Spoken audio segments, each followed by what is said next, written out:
नमस्कार। RP news 29 के साथ आपकी आवाज़ जन जन तक।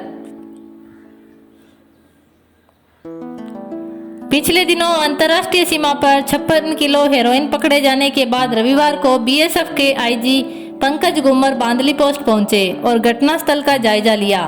उन्होंने बांदली पोस्ट पर जवान बिरबल राम का हौसला बढ़ाया। ऑपरेशन में शामिल 17 अन्य कार्मिकों को बधाई देते हुए कहा कि बेहतरीन चौकसी के चलते देश सुरक्षित है।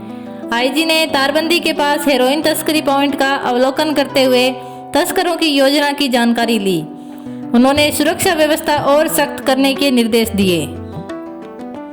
सूरतगढ़ थर्मल क्षेत्र के ठेठार खेदासरी रोड पर बने होटल में आग लगने से 2 बाइक, मोबाइल फोन और कुछ नकदी जल गई। ग्रामीणों ने आग पर काबू पा लिया।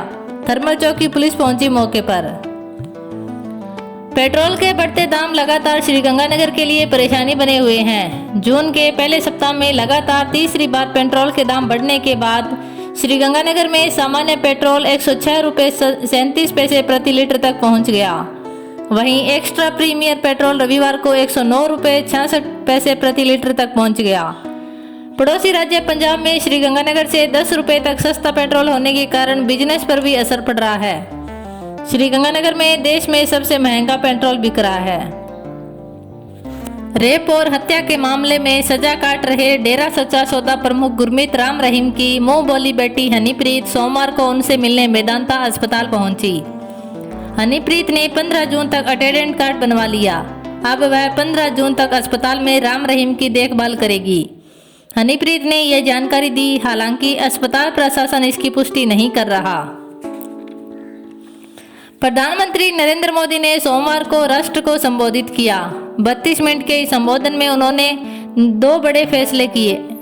पहला कि सभी राज्यों को अब केंद्र की ओर से मुफ्त वैक्सीन दी जाएगी। राज्यों को अब इसके लिए कुछ खर्च नहीं करना पड़ेगा। दूसरा ऐलान यह था कि देश में 80 करोड़ गरीब लोगों को नवंबर यानी दिवाली तक मुफ्त राशन दिया जाएगा। मोदी ने कहा कि कोरोना की दूसरी वेव और इससे हमारी लड़ाई जारी है। दुनिया के अनेक देशों की तरह भारत भी इस लड़ाई के दौरान बड़ी पीड़ा से गुजरा है। हम में से कई लोगों ने अपने परिजनों और परिचितों को खोया है। ऐसे सभी परिवारों के साथ मेरी पूरी संवेदनाएं हैं। इस लड़ाई में सबसे प्रभावी हथियार कोविड प्रोटोकॉल है।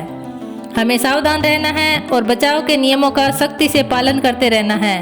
हम जंग जीतेंगे, भारत कोरोना से जीतेगा।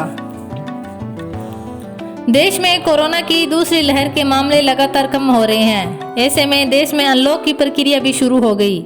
परिवहन के साधनों को भी शुरू किया जा रहा है। रेलवे भी ट्रेनों को धीरे धीरे चरणबद्ध तरीके से शुरू करने की तैयारी कर रहा है। 15 जून से उत्तर पश्चिमी रेलवे 20 ट्रेनों का संचालन फिर से शुरू करने जा रहा है। डाक विभाग ने कोरोना या नॉन कोरोना डेथ के बाद अस्थियों के संपूर्ण कर्मकांड से विसर्जन की जिम्मेदारी उठाई है।